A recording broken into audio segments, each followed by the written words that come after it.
Yeah! Ano, pre? Kung pwede umilalim ka, mas makikita mo doon. Pagod. So, good day guys. Andito tayo sa GTA ulit. Pagod kami. Daming ginawa kanina.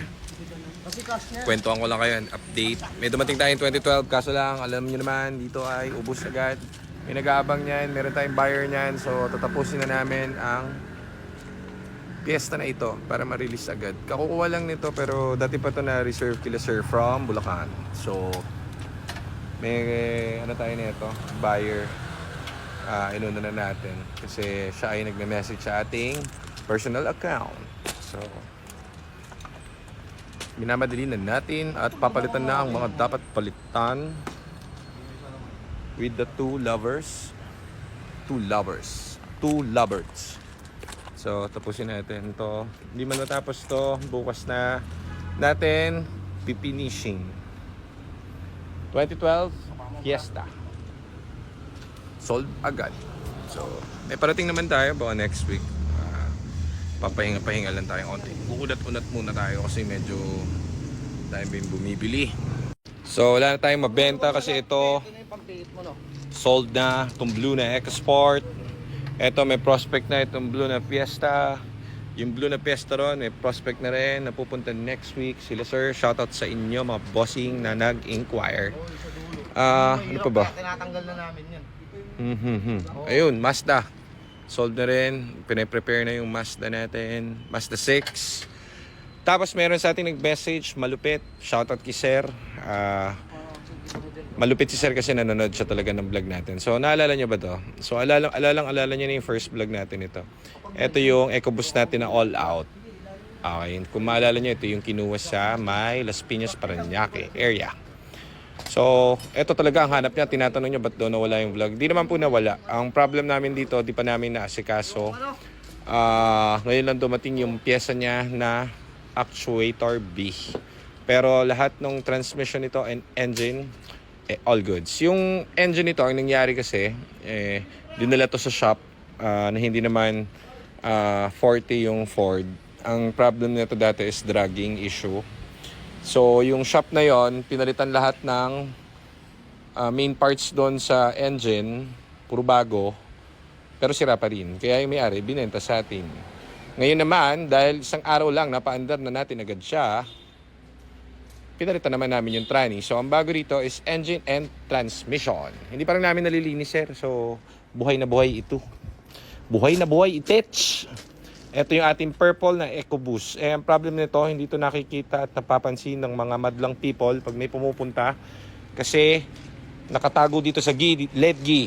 Hindi namin mailabas dahil lagi pong may parking dito sa tapat. May hawak pa akong cobra. Walang yan. So, yan.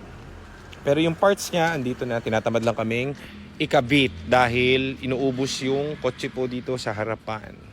So ang galing ni sir, nasilip niya pa yung ating purple na EcoBoost. So sir, thank you po at alam na alam niyo ang kwento ng EcoBoost namin na ito.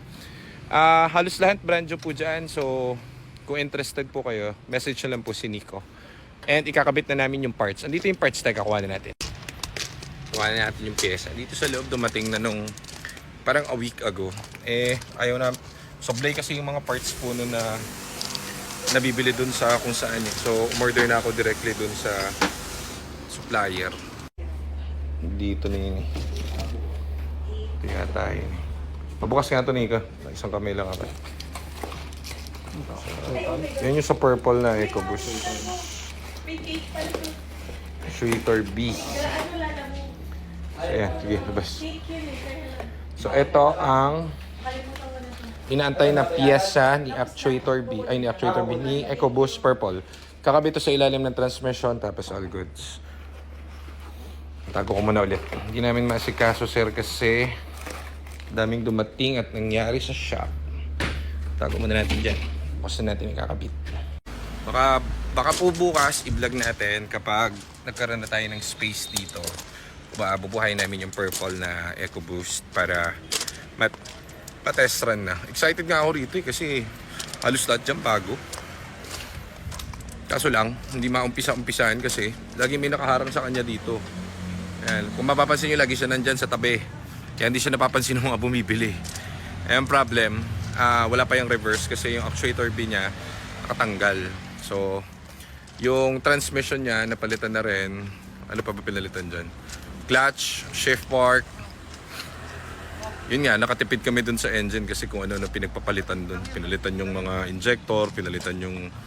ano pa ba yung pinalitan dun? Turbo yata, pinalitan din. Meron pa sa mga exhaust niya, manifold, pinagpapalitan. So, halos yung buong engine niya pinalitan. So, swerte. Kaso hindi naman nila mapastart dun. Nung dinala rito to, pag binalikan niyo yung vlog, after a day, start na agad to Hindi marunong mag-program yung nandun. So, hindi nila na-start. Pero, siguro kung tumagal sa kanila, baka magawa nila. Kaso lang yung may-ari kasi, parang nainis na kasi lakal yung ginastos niya. Parang 150 ata o 200 yung ginastos niya dyan. So, imagine para kang may bagong Fiesta. So, kinuha na namin. Kami naman, baba ng transmission. So, balikan niyo yung vlog, nakapalit yung transmission yung bago. O di bago yung engine, bago yung bago yung transmission, edi all goods, wala na masisira. Wala na magiging problem yan. So, ayun lang, update natin for today. Dami tayong ginawa. Ang more on ginawa natin ngayon, inventory. Sakit sa ulo, dami kasi pumupunta. Tapos papakita ko na pala yung Vespa ko. Oh, yung white, sold na rin. Dumating na yung shift fork natin dyan. Original, so kakabitan na natin yan. Hold ka lang dyan, boy. Sold ka na, boy. So, Vespa na merong karton. Sinong gustong Vespang merong karton? 75th anniversary yan. So, ang pagkaka-explain sa akin dyan, nag-birthday yung si Mr. Vespa ng 75 years. So, hindi ko alam kung anong kwento niya. Basta maganda. Kompleto yan. And everything. 220 lang yan. Baka gusto nyo, bilhin nyo na. Tinakbo lang yan is 8,000 mileage. Walang issue. Napagtanto ko, ang gusto ko pala yung color gray. Yung gray na Vespa na sprint lang. Ayoko nung bilog Parang di sa akin bagay yung bilog. Bilog na yung mukha ko. Bilog pa yung Pero maganda. Gagamitin ko nga ngayon. Gamitin ko ngayon pauwi.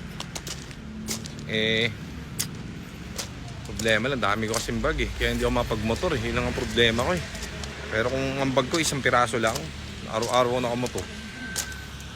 Sa bahay, meron pa tayong mga EcoSport. So, punta lang kayo dito, drop by kapag may problem kayo sa mga unit nyo. Pwede naman namin kayo matulungan. Just drop by. Dito sa shop, punta lang kayo. Papatignan nyo kung meron kayong transmission problem, meron kayong EBS problem, meron kayong ECB problem. Pwede naman, wala kami ginagawa ngayon. Wala kami pera. So, pwede nga namin tulungan. Pamirienda lang. Punta lang kayo pag nahirapan kayo magpagawa. Gawin nyo lang kami last option. Marami naman pong magaling gumawa dyan. Gawin nyo lang kami last option. Pwede kayong pumunta. Pa-check nyo yung unit nyo, Fiesta or EcoSport. Yan. Shoutout John. Shoutout po sa ating mga followers dyan. Tsaga-tsaga lang. Kamusta na yung bago mo motor? Para tignan ko nga yung isang Jess po. Yung ginawa mo. Thank you, boss. Sa kanila ka mag-thank you. Sa mga followers natin dyan. Sabi mo, Thank you sa inyo lahat. Nagkamotor ka dahil sa kanila, Jun. Thank you ka. Thank you sa mga followers. Love you ka natin. mo. I love you. Love you all. Love of all. Kamusta yung si Ma'am Lisa sa si Ma'am Ma'am Ann? Lisa, Saka si Sir Dan. shoutout pala sa'yo kung nasan ka man ngayon. Saka si Sir Eddie. Sir Eddie, thank you po sa inyong mag-asawa na lagi kayong nakapalo sa page namin at sa vlog namin. Si Ma'am Ann, diniliberan mo. Ma'am Ann, sa Paranaque, shoutout sa'yo kagabi. Salamat sa pizza. Thank you. Ay, may pizza pala kayo. Rapsa po yun. Sir Dan, nakalimutan mo Sir Dan. Sir Dan, sa Cavite. Oh, alam na alam Shoutout po, Ay, siya. Napakasigasig nyo na client. Ayos. So, dyan muna kami magtatapos at may ginagawa kami ngayon. Mamaya, bukas na lang pala.